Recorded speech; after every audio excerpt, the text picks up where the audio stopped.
연초입니다. 새해입니다. 새해가 되면 많은 사람들이 계획을 세웁니다.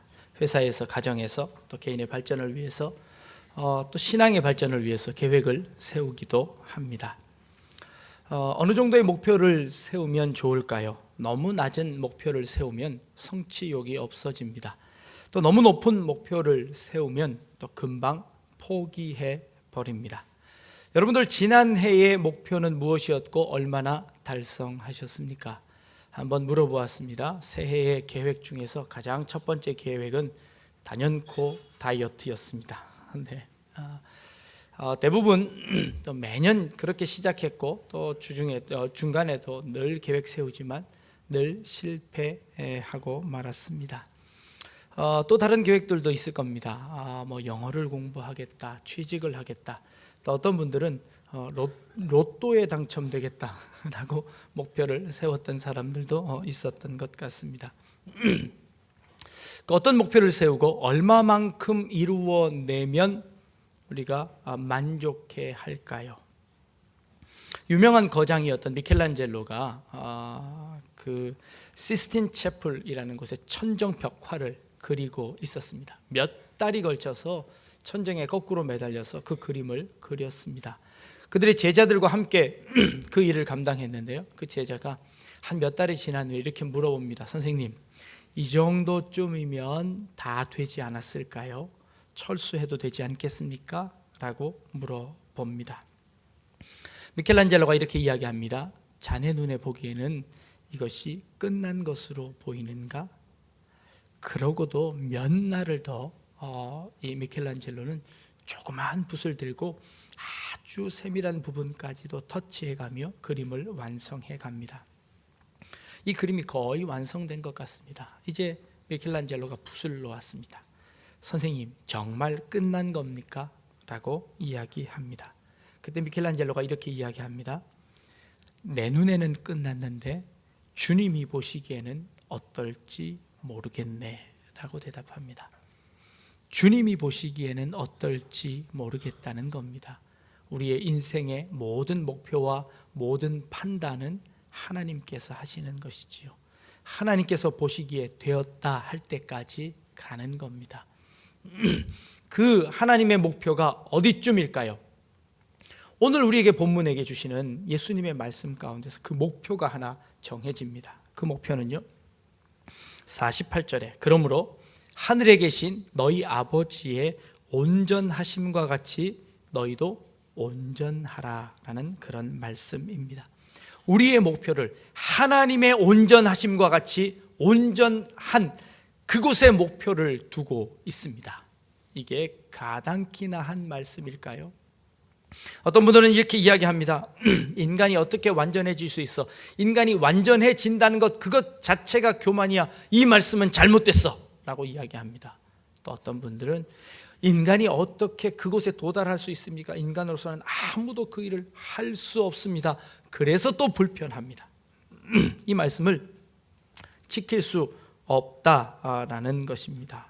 인간의 목표를 어떻게 이 온전하심까지 온전해질 수 있을까요? 이것이 과연 가능한 일일까요? 그런데요, 이 말씀이 예수님께서만 하신 말씀이 아니었습니다. 구약 성경으로 넘어가니까 신명기 18장 13절에 하나님께서 이렇게 말씀하십니다. 너는 내 하나님 여호와 앞에서 완전하라 라고 말씀하십니다. 하나님 앞에서 완전하라고 명령하십니다. 하나님의 그 말씀을 예수님께서 다시 한번 반복하시며 하나님의 완전하심 같이 너희도 완전하라 라고 우리에게 말씀하십니다. 전혀 불가능한 이 일들을 우리에게 맡기시는 겁니다. 새해 첫날부터 여러분들에게 너무 무거운 짐을 지워드리는 것 아닐까요? 어떻게 하나님의 완전하심까지 완전할 수 있겠습니까? 불가능한 일이지요. 그런데 우리에게 조그마한 힌트를 하나 주십니다. 이 완전하라라는 이 말씀이요, 미래 명령형으로 쓰여졌습니다. 미래 시제로 쓰여진 겁니다. 그 말을 직역하면 이렇게 되어집니다. 너희가 온전해질 것이다 라는 명령입니다. 하나님의 온전하신 같이 너희도 온전해질 것이다 라는 미래형 동사를 쓰고 있습니다. 조금 안심입니다. 지금은 내가 할 수 없지만 그러나 미래의 어느 시점에는 완전해질 것이다 라는 미래 시제를 쓰는 겁니다. 시간만 잠깐 연장해 놓은 것일까요? 아니요. 이 말씀 속에서는 하나님의 의지가 담겨져 있습니다. 하나님이 함께 하셔서 하나님께서 반드시 그렇게 만들어내시고야 말겠다는 하나님의 의지가 담겨 있는 표현입니다. 인간의 힘으로는 될 수 없지만 그러나 하나님께서는 하실 수 있고 하나님께서는 결국에 그렇게 만들어내실 것이다 라는 그 말씀을 우리에게 담고 있는 것입니다. 그러기에 우리는 조금 안심하는 겁니다. 우리의 목표가 그 온전함이기는 하지만 그러나 그 온전함은 하나님께서 결국에 이루어내실 것임이라는 것을 우리가 기대하는 것이지요. 신명기 18장 13절 15절에 보니까 하나님께서 이렇게 말씀하십니다. 내 하나님 여호와께서 너희 가운데 내 형제 중에서 너를 위하여 나와 같은 선지자 하나를 일으키시리니 너희는 그의 말을 들을지니라 라고 말씀하십니다.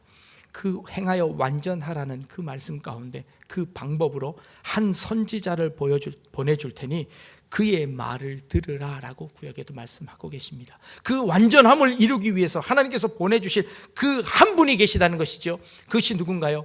바로 예수 그리스도시라는 것입니다. 그리고 그 주님께서 이 땅에 오셔서 다시 그 완전함을 우리에게 명령하시며 너는 그렇게 될 것이다, 내가 너희를 그렇게 만들어 줄 것이다 라고 말씀해 주십니다. 그러면서 그 방법들로 제시하신 것이 있습니다. 바로 46절에 너희가 너희를 사랑하는 자를 사랑하면 무슨 상이 있으리요? 세리도 이같이 아니하느냐? 그러니 너희는 세리까지도 사랑해라 라는 이 사랑의 방법을 우리에게 제시해 주셨습니다. 예수님의 사상을 한마디로 요약하면 바로 사랑입니다. 너희가 사랑하면 그 모든 율법의 의를 이룰 것이다 라고 말씀하십니다. 그것보다 더한 의도 만족해 하는 것이 바로 사랑이다 라고 말씀하시지요. 사랑으로 완전해질 수 있고 사랑으로 완전으로 나아갈 수 있다고 우리에게 말씀해 주고 계시는 겁니다. 누가복음 10장에 가면요, 어떤 율법사가 예수님을 시험하기 위해서 예수님을 찾아옵니다. 예수님, 어떻게 하면 영생을 얻을 수 있습니까? 어떻게 하면 완전해질 수 있습니까? 라는 물음이었습니다. 그랬더니 예수님께서 대뜸 이렇게 질문하십니다. 율법에는 뭐라고 쓰여 있더냐? 그러자 이 율법사가 자신을 자랑하려고 이렇게 이야기합니다. 하나님을 몸과 마음과 정성을 다해서 하나님을 사랑하고 그리고 내 이웃을 내 몸과 같이 사랑하라고 하셨습니다. 이것이 율법을 요약한 것이었습니다. 예수님께서 네가 잘하는구나, 그러면 그대로 행해라 라고 말씀하십니다. 그러자 이 율법사가 예수님에게 또 다른 질문을 합니다. 그러면 예수님, 내 이웃은 누구입니까? 내 이웃의 범위를 정해 주십시오. 그러면 내가 그 사람들까지 사랑해서 나의 완전함을 이루겠습니다 라고 예수님에게 질문합니다. 그러자 예수님께서 그 질문에 대한 답으로 이야기를 해주십니다. 우리가 잘 알고 있는 선한 사마리아인의 비유입니다. 어떤 사람이 예루살렘에서 여리고로 가다가 강도를 만났습니다. 그래서 거반 죽게 되었는데 그 사람 곁을 제사장이 지나가고 레위 사람이 지나가는데 돌보지 않더라는 겁니다. 그런데 사마리아 사람이 지나가는데 그 사마리아 사람이 그 강도 만난 사람을 도와주더라는 겁니다. 그리고 예수님께서 물어봅니다. 누가 이 강도 만난 사람의 이웃이냐라고 물어보고 있습니다. 질문의 순서가 바뀌었습니다. 이 율법가는 누가 내 이웃입니까?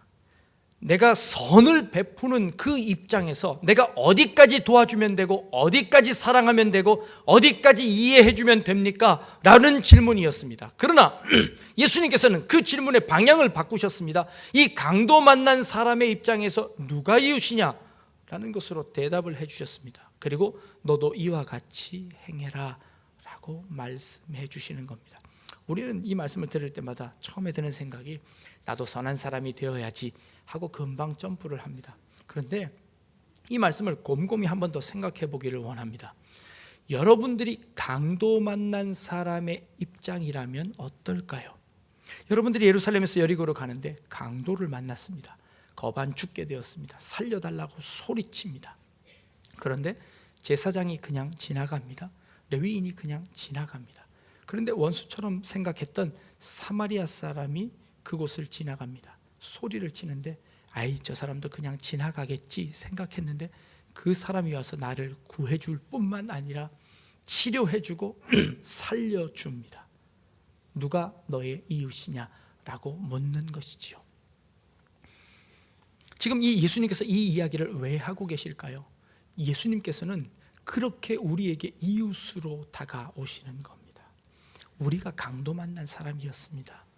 그래서 거반 죽게 되었습니다. 그런데 전혀 생각지도 않은 그 예수님이 이 땅에 오셔서 우리를 구원해 내시는 것이지요. 우리를 살려내시는 겁니다. 그리고 우리 친히 우리의 이웃이 되어 주셨다는 것이지요.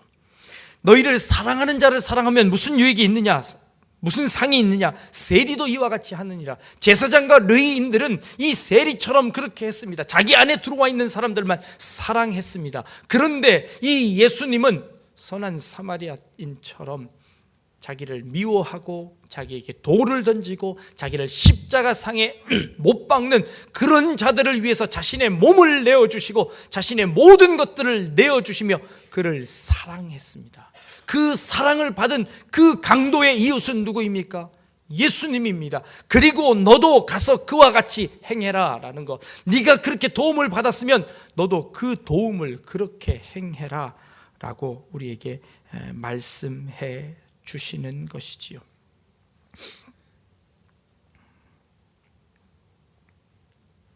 하나님께서 우리에게 완전하라고 요구하시는 그 완전의 방편은 바로 그것입니다. 하나님께서, 예수님께서 우리를 먼저 찾아오셔서 우리의 이웃이 되어 주셨는데 우리도 나아가서 그 이웃 되어진 그것들로 사랑하라고 우리에게 말씀하시는 것이죠. 그것이 완전으로 나아가는, 온전으로 나아가는, 예수님을 닮아가는 하나님 앞에서 온전함이 되어지는 바로 그것임을 우리에게 말씀하고 계시는 것입니다.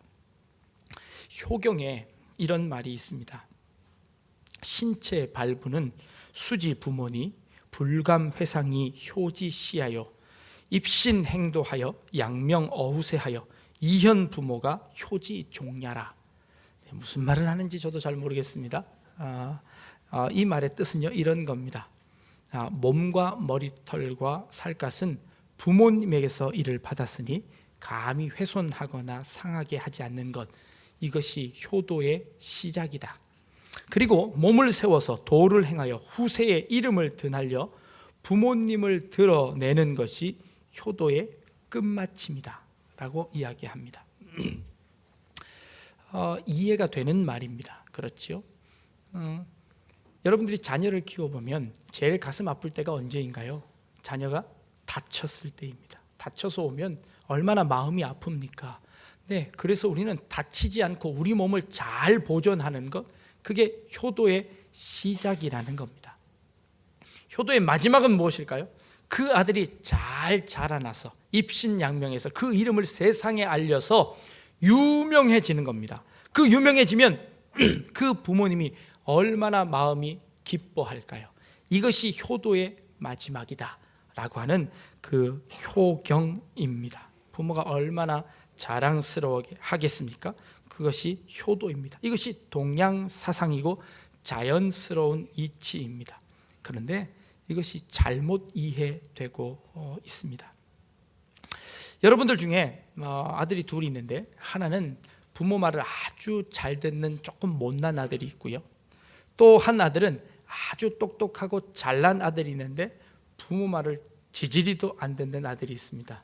여러분들 어느 아들이 더 좋으신가요? 어느 아들을 더 자랑하시나요? 네, 집에서는 좀 못해도 세상에서 유명한 아들을 자랑하시나요? 아니면 세상에서는 조금 못나도 집에서 잘하는 아들이 좋으신가요? 효의 마지막이 입신양명이라고 했습니다. 욕은 내가 다 먹을 테니 너만 잘나면 된다 라고 생각했던 것이 우리의 생각이었습니다. 그래서 세상이 요 모양 요 꼴이 되고 말았습니다. 네, 하나님이 원하시는 것은 무엇일까요? 하나님께서 완전해지라고 말씀하셨습니다. 하나님의 온전하심 같이 온전하라고 말씀하셨습니다. 그래서 레위인과 제사장은요, 온전하기 위해서 자신의 몸을 깨끗게 하기 위해서 피 묻은 사람, 상처받은 사람들을 끌어안지 않고 그냥 갔습니다. 그런데 예수님은 그들을 끌어안았습니다. 이것이 온전함입니다. 이것이 완전함입니다. 예수를 믿어서 예수님을 닮아가는 것, 완전한 삶을 살아가는 것, 그저 세상에서 내 이름을 내고 내가 잘난 것을 드러내는 것, 이것이 믿음의 완성이 아니라 나의 이 잘남을 통하여서 다른 사람들에게 영향을 미치고 다른 사람을 도와주고 그 사람을 끌어안고 그 사람에게 혜택을 주는 것, 그 사람이 이익을 보는 것, 이것이 온전함이고 이것이 잘남입니다. 믿음이 좋아진다는 것이 무엇입니까? 그 믿음을 통하여서 더 많은 사람들을 사랑할 수 있는 것입니다. 더 많은 사람들을 끌어안아 줄 수 있는 것입니다. 그런데 믿음이 좋아지는 사람, 믿음이 좋은 사람들은 더 좁아집니다. 신앙생활을 오래 한 사람일수록 외골수가 많습니다. 믿음이 좋다는 사람치고 넓게 품어주는 사람이 없어 보입니다. 주님이 원하시는 그 온전함이라는 것이 무엇일까요? 예수 그리스도께서 이 땅에 오셔서 자신을 향하여서 돌을 던지고 십자가에 못 박는 그 사람들을 향해서 몸을 내어주는 것, 이것이 온전함입니다. 그런데 우리는 자꾸 율법으로 돌아갑니다. 나는 온전해지고 나는 완전해지기 위해서 말씀을 읽습니다. 나는 완전해지기 위해서 신앙생활을 합니다. 이런 선행을 합니다. 잘하는 것입니다. 그러나 그것을 통해서 결국에 우리가 이루어내야 하는 목표가 무엇입니까? 예수 그리스도의 완전함처럼 사람들을 끌어안는 것입니다. 믿음이 좋은 사람을 만나면요, 불편합니다. 왜일까요? 그 사람과 한마디 이야기할 때마다 조심스러워집니다. 그것은 믿음이 좋은 것이 아닙니다. 믿음이 좋다고 다른 사람을 지적하는 것, 그것은 좋은 믿음이 아닙니다. 그 지적들은 자기 자신에게 돌리는 것이고 다른 사람들은 품어내는 겁니다. 그 사람이 조금 부족하고 모질하고 못할지라도 그를 안아주는 겁니다. 그래서 주님께서 여러분들을 안아주시지 않았습니까? 그래서 주님께서 여러분들을 십자가로 품으신 것 아닙니까? 올 한 해 여러분들의 삶의 목표가 이 예수님처럼 온전해지는 단계로 넘어가는 여러분들 되어지기를 원합니다. 좀 나사 빠진 사람처럼 좀 히히거리고 옆에 있는 분들을 좀 편안하게 해 주십시오. 만나면 긴장하는 사람들이 아니라 그 얼굴만 보면 그 표정만 보더라도 그 그리스도의 사랑으로 넉넉함이 묻어날 수 있는 그런 성도님들이었으면 더 좋겠습니다. 그런 장로님, 그런 집사님, 그런 권사님들이 되어주시기를 원합니다. 이게 믿음의 성장입니다. 그게 믿음이 자라나는 겁니다. 그게 믿음이 온전해지는 겁니다. 하나님의 말씀대로 나는 살고, 신년이 되어서 여러분들 계획을 세웁니다. 성경 읽기를 해야지, 그리고 성경 쓰기를 해야지, 그리고 기도하는 시간을 늘려야지. 네, 좋습니다. 잘합니다. 그러나 그것은 방법입니다. 그것은 도구입니다. 그 도구는 그 목표를 이루어내면 그것은 아무 쓸모가 없어지는 것이지요. 그것이 우리의 목표가 아니라 그것을 통해서 예수 그리스도의 온전함 같이, 하나님의 온전함 같이 그 온전함으로 나아가는 것이 우리의 목표이지 않습니까? 그러니까 올 한 해 여러분들의 삶에서 그 온전함을 보여주시기를 원합니다. 강도 만난 사람들 여러분들이 돌보며 그들을 끌어안아주는 겁니다. 강도 만난 사람 보고 가서 이렇게 이야기하면 어떻겠습니까? 왜 그 시간에 이 길을 지나갑니까? 이 길에서 강도 만날 줄을 몰랐습니까? 왜 그렇게 잘못을 하셨습니까? 철저히 준비하고 다니셨어야죠. 네, 맞는 말입니다. 맞는 말입니다. 그러나 강도 만난 사람에게 할 말은 아니지 않습니까? 우리가 그렇게 살아갑니다. 왜 기도 안 하십니까? 기도 안 하니까 그런 벌을 받는 것 아닙니까? 기도 안 하니까 그런 어려움을 당하는 것 아닙니까? 네, 맞습니다. 그래서 이제 기도해야지요. 기도할 수 있도록 세워줘야지요. 당신이 그렇게 하니까 우리 부서가 안 되는 것 아닙니까? 우리 부서는 이렇게 해야 더 잘 되지 않습니까? 네, 맞습니다. 근데 그것 못하니까 필요하지 않습니까? 오셔서 그것 할 수 있도록 도와주십시오가 되는 겁니다. 너는 왜 그렇게밖에 못하니? 우리 자녀들을 야단칩니다. 너는 아무 걱정하지 말고 공부만 하라는데 왜 공부를 못하니? 네. 그렇게 해서 키워낸 아이들이, 그렇게 해서 자라난 사람들이 지금 다 부정부패 저지르지 않습니까? 너는 뭐든지 앞장서기만 하면 된다, 네가 원하는 것만 행하면 된다 라고 하는 그런 잘못된 교육들이 이 세상을 망치고 있지 않습니까? 네. 진정으로 믿음이 좋아진다는 것, 하나님의 사랑으로 깊어지는 겁니다. 하나님의 사랑으로 넓어지는 겁니다. 모든 사람을 끌어안을 수 있는 겁니다. 그 사람과 함께 어우러지는 겁니다. 지적하고 그 사람 흉보고 낮추는 것이 아니라 그 아픔까지도 끌어안는 것. 주님이 그렇게 우리에게 그 사랑의 모범을 보여주셨습니다. 그리고 우리를 그렇게 만드시겠다고 약속하셨습니다. 2017년 한 해 여러분들의 삶의 목표가 하나님의 온전하심 같이 온전해질 수 있기를 바랍니다. 예수님의 온전하심 같이 그렇게 온전해지는 삶이 되어질 수 있기를 바랍니다. 그래서 누가 여러분들을 만나더라도, 그저 몇 마디 나누지 않더라도 그 푸근함이 느껴지며 그 넉넉함이 전해져서, 아, 이것이 그리스도의 사랑이구나, 이것이 그리스도를 믿는 믿음이구나 라는 것을 깨닫게 되어지는 놀라운 역사들이 여러분들의 삶 가운데 있기를 주님의 이름으로 축복합니다. 기도하겠습니다. 그러므로 하늘에 계신 너희 아버지의 온전하심과 같이 너희도 온전하라. 하나님, 강도 만난 우리를 찾아오셔서 주님의 사랑을 보여주시고 우리를 구원해 주셨으니 이제 우리도 그 주님처럼 세상에 나아가 온전한 이웃이 되어질 수 있는 저희들의 삶이 되게 하여 주셔서 아버지의 온전하심 같이 온전한 삶으로 나아가는 저희들이 되게 하여 주옵소서. 늘 넉넉함을 잃지 않게 하시고 주님의 이 신앙의 깊이를 저희들이 우리 삶으로 드러낼 수 있는 저희들 되게 인도하여 주옵소서. 감사드리며 예수님의 이름으로 기도드립니다. 아멘.